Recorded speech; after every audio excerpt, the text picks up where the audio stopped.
Hey guys, Mr. T here. This one's another video. Here we're getting into the real maths of network problems, where we're dealing with algorithms, and that's what computers do. Okay, they do repetitive things quickly and easily so that we don't have to. So the first algorithm we're going to deal with is the number of paths algorithm.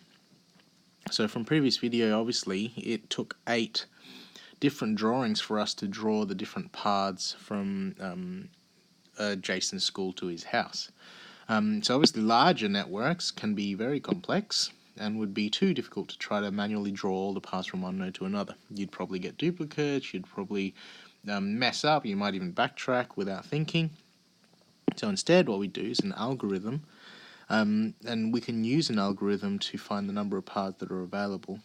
What is an algorithm? It's just a series of rules, a series of steps, rules, used to perform a task. If you apply them, then you'll get it. So the number of paths algorithm involves these steps. I've added one more than your textbook because I think it's important that you identify the starting point and end point. Why? Because you have to avoid backtracking. You always have to be moving closer to the end point. If you don't know where the start and the end point are, you may run the risk of going backwards and messing it up, getting too many paths. So I've added a first point there. The second step would be from the starting point, find every node that is connected to that starting point. Then write a 1 next to each. Why? This indicates there's one path possible from the start point to the node. So obviously if you find a node that's connected to the starting point, all you can do is go from the starting point to that node. There's only going to be the one path to get to it, so that's why you can confidently write 1 there. Third step, look at those new nodes.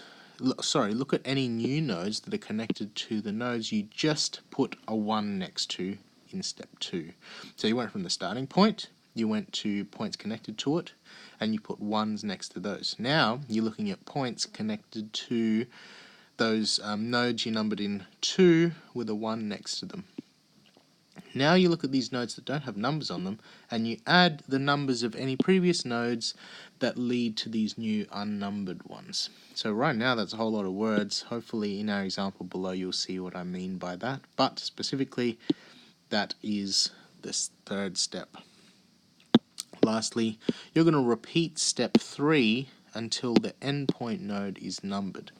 The number written on the endpoint is the number of paths from the start to the end. So you're going to keep looking at new nodes that are connected to ones that you've previously numbered, and you're going to add numbers from nodes connected to those to get a number next to your clear ones that you're looking at newly.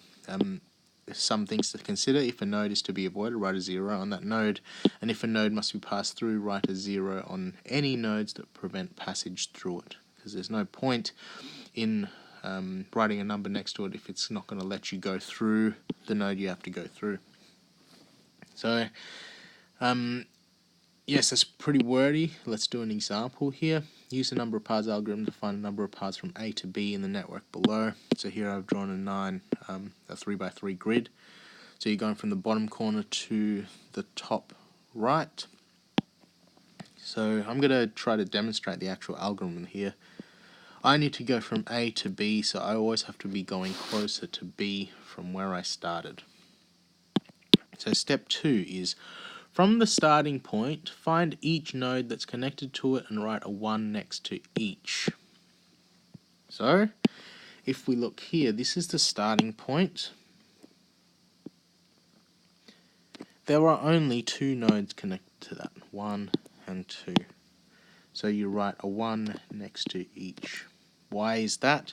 Because there's only one path from the start to this point. There's one path, that's the only way you can go. And there's only one path from the start to this point. That's the only way you can go. Alright, step 3.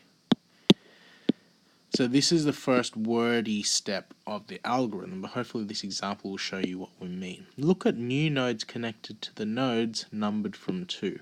So we just numbered a bunch of nodes from 2 here, 1 and 1. And it says look at the new nodes connected to those nodes. So we're looking at this, this, and this. Those are connected to those ones that we numbered from 2.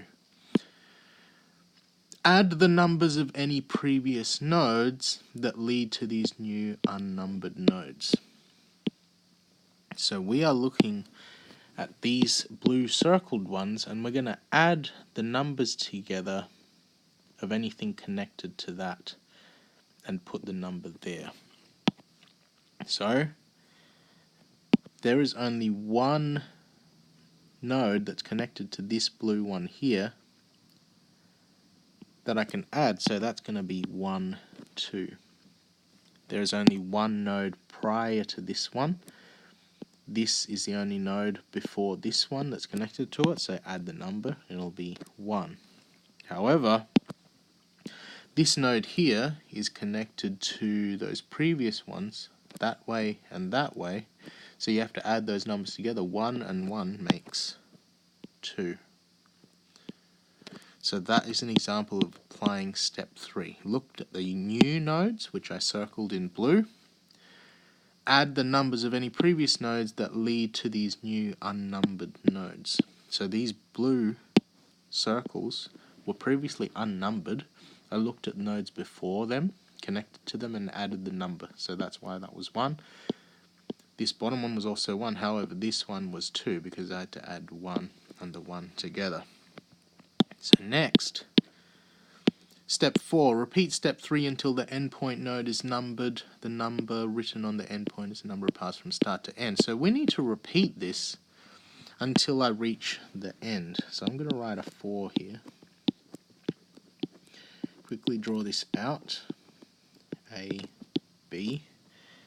So I'm laboriously going to step through this. 1, 1, 1, 1, 2. So you can see an application of the steps. So essentially, I've numbered these last nodes. I have to look at the next set of unnumbered nodes and add the numbers together from previous. So if I look at this one here, the only node that was previously connected to it was this, so there's only one path there. 1.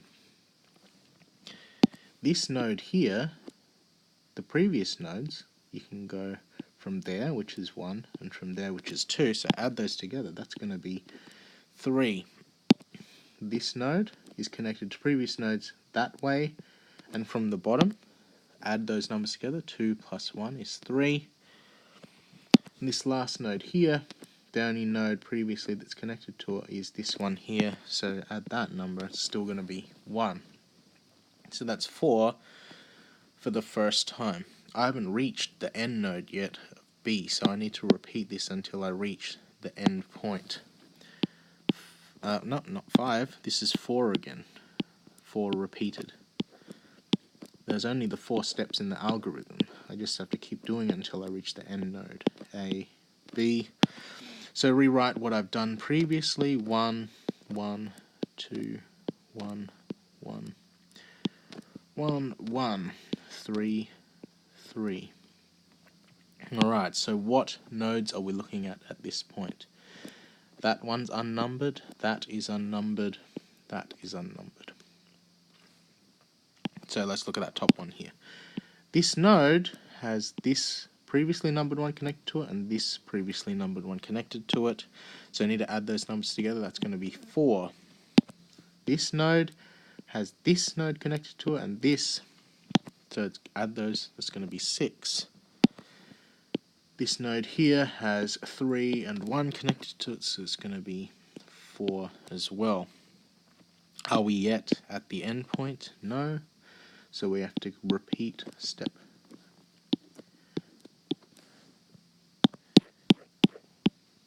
Step 3.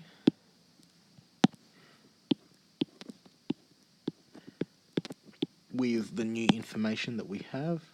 1, 1, 1, 1, 1, 1. This is 3, this is 2, this is 3, this is 4, 6, 4. Okay, we're almost there. Nodes previously connected to previous ones but unnumbered are here and here. You have that and that going to these new points, so 4 plus 6, there's 10 possible paths there, and to this node you have that and that, so that's going to be 10. So we're almost there. We've got one node left, the endpoint, so the final application of step 3, which we're calling step 4. Didn't draw it evenly this time, doesn't matter. Start point 1, 1, 1, 1, 1, 1, 2, 3, 3, 4, 6, 4, and 10, and 10. So lastly, the only remaining node left is that one there. How many paths are there to that? Well, 10 from the top, 10 from the bottom. That's going to be 20. So therefore, there are 20 possible paths from A to B. So hopefully that shows you an explanation and an example of how to apply the number of paths algorithm. Start from your starting point, add the number that indicates the number of paths to the next node, look at any unnumbered nodes, and then add the previous numbers together until you reach the end point. Hopefully that helps you out, and I'll see you in the next video.